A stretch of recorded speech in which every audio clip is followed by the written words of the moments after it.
Yo, what's good? My name is Modadalan, and today I'll be showing you how to make your Void Hunter finally embody what Cade said about Nightstalkers in 2015.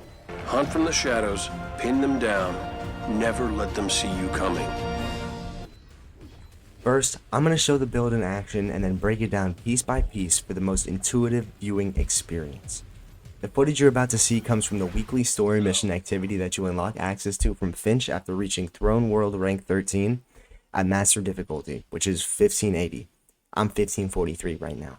Despite the light level differences, this build is able to hold its own, and you'll see why. Immediately, you'll take note of the most important part of this build, the Glaive. While the role you're using isn't extremely relevant, I'll show you what I've chosen anyway. For barrel and mag perks, I've built into handling and range, and the two traits I've chosen are Impulse Amplifier and Frenzy. I find Impulse Amplifier specifically good because the Glaive projectile can feel slow at range without it, and that increase in reload speed is just the cherry on top. For Frenzy, although it doesn't affect Glaive melees,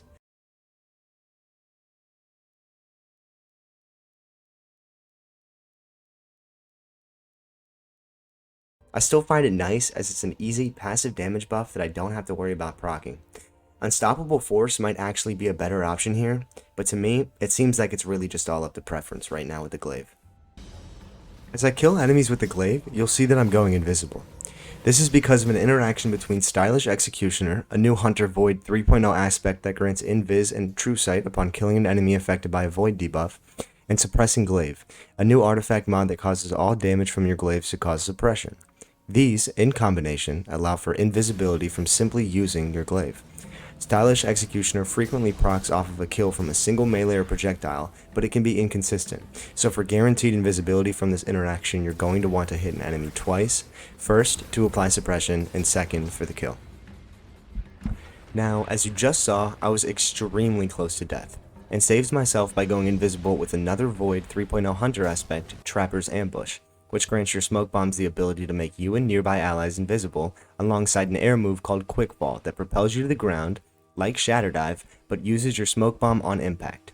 Quickfall's smoke bomb has the properties of a normal smoke bomb, those being weaken and disorient, but due to the rest of Trapper's Ambush, it also grants invisibility. This aspect is most helpful in situations where invisibility from your glaive is broken, and you need a quick panic invis in order to stay alive. It also helps in applying weaken while you're carrying your glaive, as holding a glaive prevents you from using your melee ability but does not prevent you from using Quickfall. While you'd think that Stylish Executioner's ability to give your melee weaken while invisible would work with the glaive, it doesn't, so Trapper's Ambush serves as your primary application of weaken when you're holding a glaive.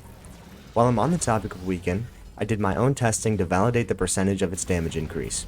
In this footage, I'm in the same zone as the Frenzy footage, so the numbers can be compared. 20,964 divided by 18,229 gives almost exactly 15%, confirming what the developers in the DCP interview said prior to the Witch Queen's release. Good on you, Bungie. Now, in this gameplay, you've likely seen me dodging a lot, but it's not only to get my smoke bomb back. Dodging is also allowing us to spawn elemental wells through a void armor mod called Reaping Wellmaker, which spawns void elemental wells on weapon kills following the use of your class ability. Take note that glaive melees count for this. Normally, I dislike running well mods on light subclasses without seeking wells, an arc mod that allows elemental wells to track you, because they can spawn inconsistently and sometimes it can be dangerous to go out of your way to pick them up.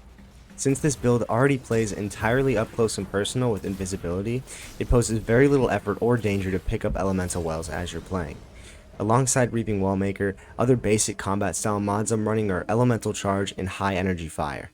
Elemental Charge giving me 2 stacks of Charge with Light for picking up a Void Well, and High Energy Fire giving me a 20% damage buff for each Charge with Light stack.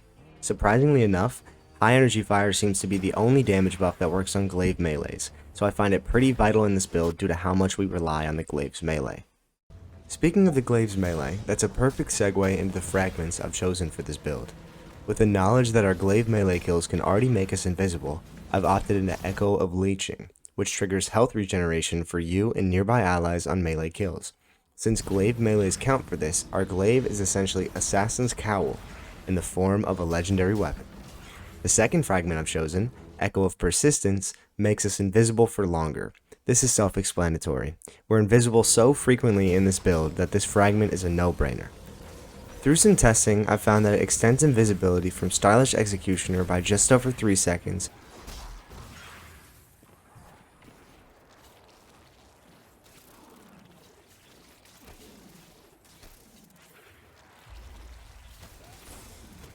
and Trapper's Ambush by about 2.5 seconds.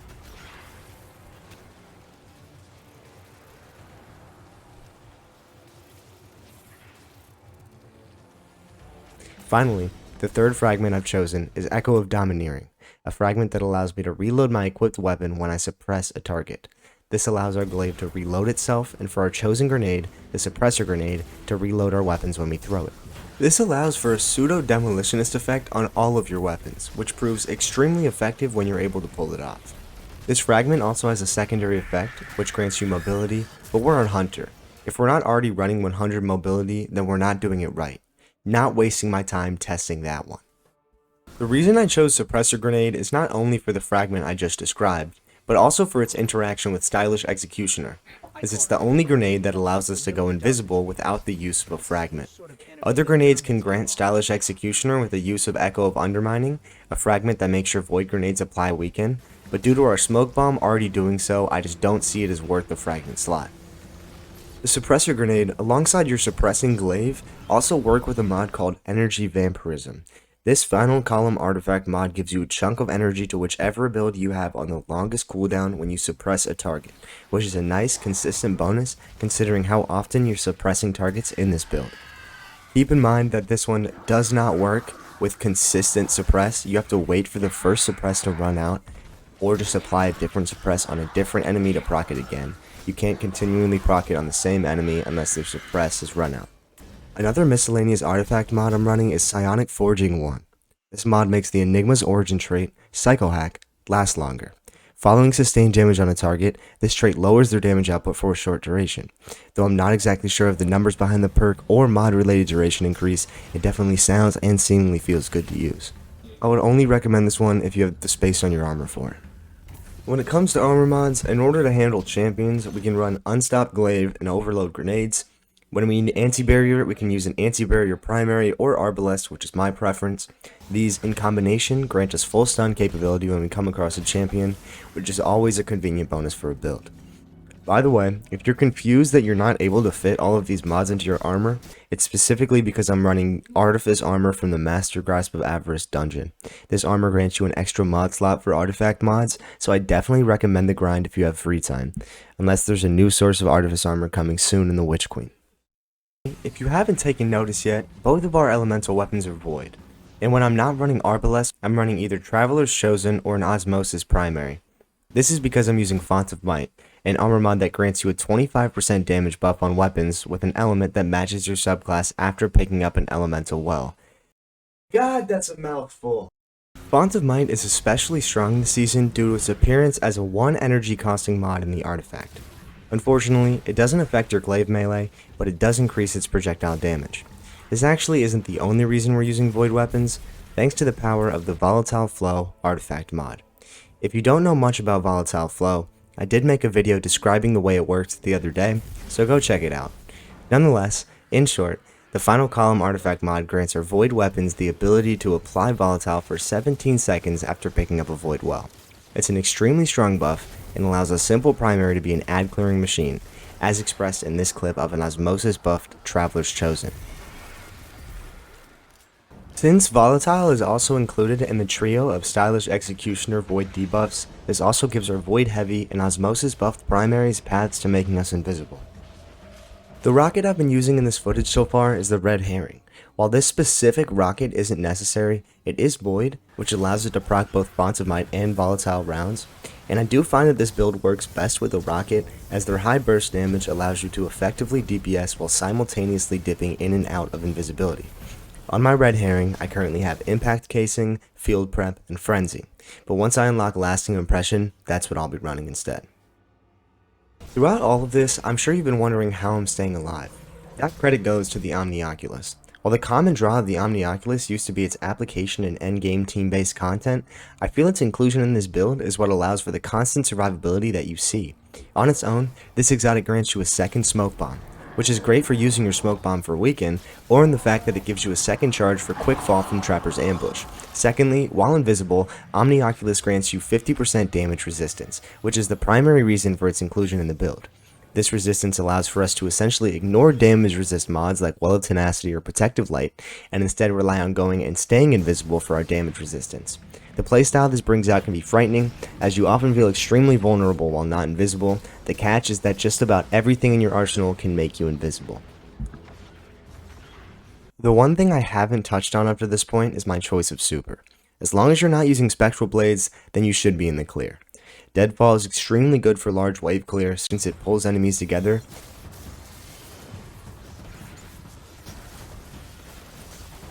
while Mobius is slightly worse at wave clear but significantly better for single target DPS.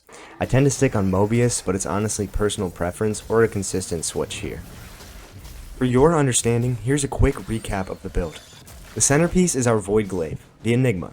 Damaging enemies with the Glaive suppresses them, giving us ability energy and reloading our Glaive. If we kill said enemies, we go invisible, and if it's a melee kill, we trigger health regeneration. While invisible, our Omnioculus grants us 50% damage resistance, ensuring that once we're invisible, we can get to safety or roam the area for orbs, ammo, and wells. If we lose our invisibility at an inopportune time, we can activate Quick Fall to immediately dip back into invisibility, or we can just activate it to weaken enemies around us, killing whom will make us invisible. When we dodge, we get our smoke back if we're nearby an enemy, which we can use to weaken an enemy to secure a weapon kill for Reaping Wellmaker.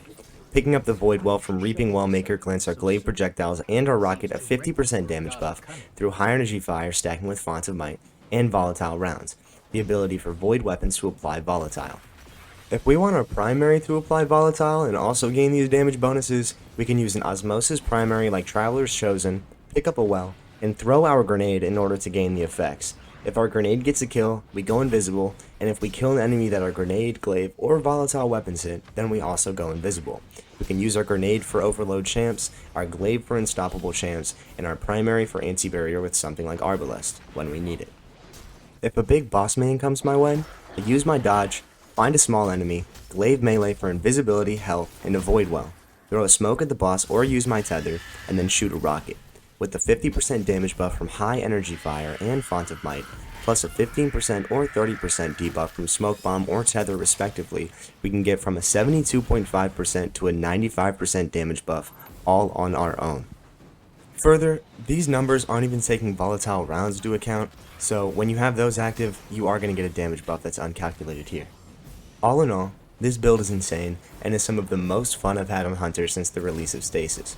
If you made it this far, I really appreciate you watching the video, and if you enjoyed, let me know by pressing that red button or the thumbs up one. When this video goes live, I'll be streaming the Witch Queen grind for the rest of the day over at twitch.tv/modadland, so come and stop by if you want more content. Later.